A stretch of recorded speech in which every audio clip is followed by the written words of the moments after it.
Coming up on this Sports Zone special, it's all about high school track and field where the state championship meet is set. We hit the track with some of the top runners in the city and tell you who has the best chance to bring home gold in Murfreesboro. It's all next on the Memphis Sports Zone's high school track and field state championship preview.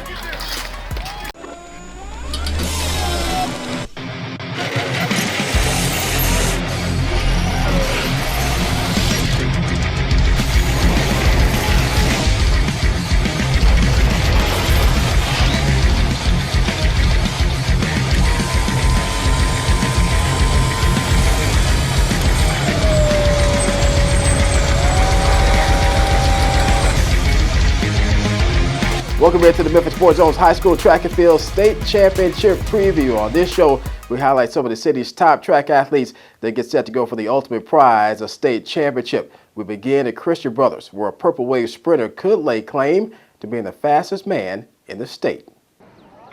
When the gun sounds, Kirstin Brothers sprinter Antonio Lay makes it look easy on the track, leaving the competition behind with a smooth running style that people notice. Everybody says I run more like a gazelle. I don't know why they think that.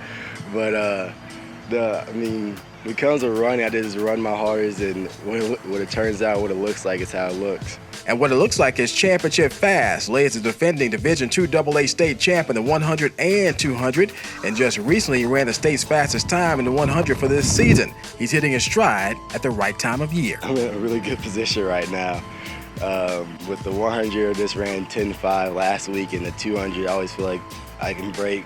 My PR right now is 21.6. Lay also anchors a Purple Wave's 4x100 relay, where he's shown if he gets the baton within striking distance, they could win, as evidenced by this race in the region championship.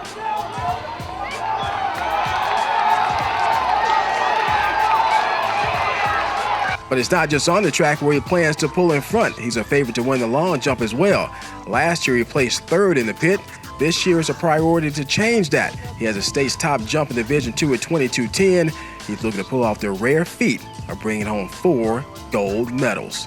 It's one of the things I've been working out this whole entire year, so go back and win it this time. Last year I was kind of bittersweet of losing it because I was having one of the best jumps and the whole time in the long jump at state. Had one of the best jumps. I think I might have been the best jumper there, and to lose, it was kind of like a little wake-up call. But this year, with the long jump, I know I could win this, and with the coaching, helping, and all that stuff I've been doing this whole year, I feel like I should win this time this year. Winning all first place medals, that would be a dream, man. And also winning the whole thing with the team, that is the ultimate goal. There's no other thing that's above that. Winning 4 is what I've been trying to do this whole entire year, and to get my team to win in state. That's my goal this whole entire year, is to progress and do better for my team. All right, Antonio set to run track and play football in Central Missouri next year. Good luck to him and the rest of the Purple Wave track team as they go for gold in Murfreesboro. Let's move along to another young man who could have a spectacular day next week in Murfreesboro. We're talking about Whitehaven's Emmanuel Bynum, the former WEB Du Bois sprinter, transferred to the Haven this year after his school closed down. It's been all good ever since. I had this on my mind ever since the season began, and we were just looking at nothing but state.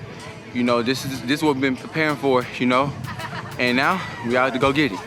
Emmanuel Bynum heads to Murfreesboro as a top-ranked 200 and 400 runner in the state and one of the top sprinters in the country with the nation's 14th best time in the 400 at 47.04. I want to be one of the best when I do leave high school, and so that means, you know, every day I got to put effort to each and everything, you know, I do. You know, no days off, you know, I don't complain about what the workout is, you know, I execute, you know, I ask a lot of questions, you know, just in case I need to know something for me to get better.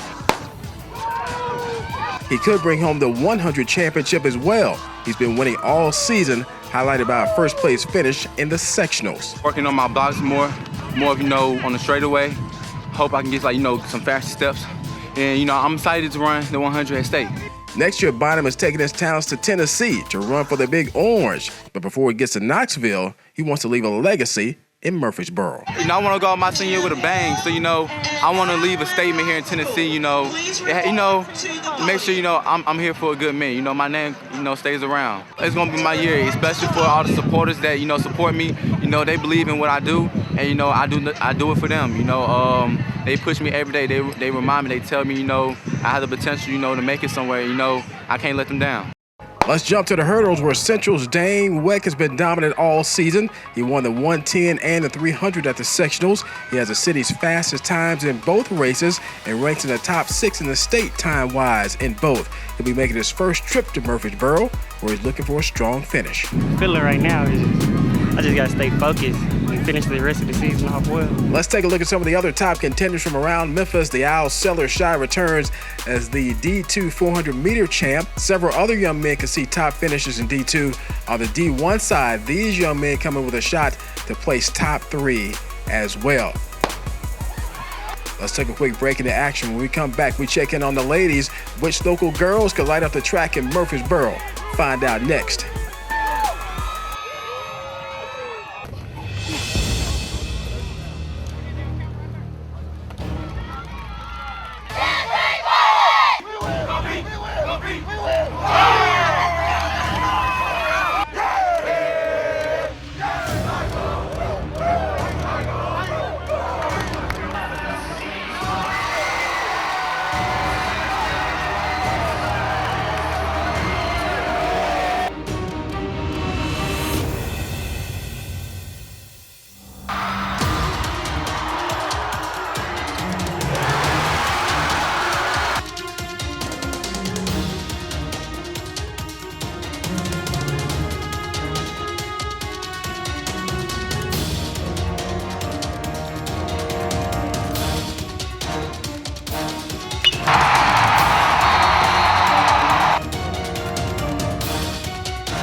To the girls now, when it comes to great high school track careers, Whitehaven's Kirstin Jones ranks high on the list.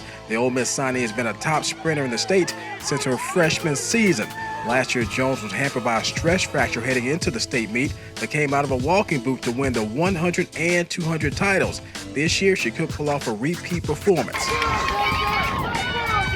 Her main competition could come from Southwind, where there's a young lady who's small in size, but big on the track. Standing at just under 5 feet, the Lady Jaguars' Breanna Miles is not one to be overlooked. I think sometimes people do underestimate me. The junior is the defending 400-meter champion and has a state's top 400 time this season. It's just special because when I first came to the track team, my coach kept putting me in the 400 and 4x8s and stuff like that. And then she knew that it was something in me for me to be able to run the 400. And I just kept running and kept doing new PRs each year. Miles was a state runner-up in the 200 behind the Haven's Kirstin Jones last season, and it could come down to those two again. They have a rivalry that brings out the best in both. When we go against each other, we're not friends. But like outside of track, we're friends, we'll communicate, stuff like that. There's no hate towards each other. But once we're on the track, you gotta handle your business. You're not gonna be friends with anybody, so yeah. While Miles and Jones are two of the favorites to win the state, don't sleep on Southwind freshman Nia Blackman. She beat both in the 200 at the sectionals. She's excited to make her first trip to the state. Planning to stay as a freshman in high school is great because I didn't know I could make this stay as a freshman. Staying in Jaguar land, Tyra Neighbors heads to the state having won the 100 and 300 hurdles at the sectionals. She has the state's top time in the 300 and just recently competed in the pentathlon. Well, Tyra, how do you feel about your pentathlon performance at the state pentathlon this year? I feel like I did great, and I pushed through all the way to the end. How do you feel about your team and your performance going forward to the state championship next week? I feel like we can win the whole thing. Speaking of hurdlers, look out for Whitehaven's Imani Johnson and Miss Michaela of the Broadcrest Lady Saints in Division II. Both have times ranked in the top 4 in the 300 hurdles, and both have a great chance of bringing home medals in their respective classes. Meanwhile, when it comes to distance, Arlington's Skylar Bogert is set to finish her standout career by making her 4th consecutive trip to Murfreesboro. I am excited, but most of all just trying to contain my energy so I can race well. She cruised to an easy 1,600-meter win at the sectionals. She has the 8th fastest time in the state in the 3,200. She's hoping the 4th time is a charm to finish in the top 3 at the state. It would just be great to finish my high school career with the top 3. So. Let's take a look at some of our other contenders on the ladies' side. As you can see, plenty of young ladies could bring home medals in D2. Kate Sander of St. Agnes will return as the defending pole vault champion. Aaliyah Wells of Broadcrest back as the defending shot put champion. Division 1 full of potential as well. We wish all the ladies the best as they try to bring home the hardware. Lastly, we check in with the relay teams. The Southwind boys won a close 4x1 of the sectionals, just edging Whitehaven, while the Central boys took home the 4x2, just beating Southwind with a time of 128.08. Southwind, Central, Whitehaven are all threats to win in Murfreesboro. On the girls' side, the same name, Whitehaven, Southwind, along with White Station, are the rest in the 4x1. In the 4x2, Germantown's in the mix with the Haven and Southwind, along with Kirby. And in the 4x4, G-Town and Whitehaven will enter as two of the favorites there.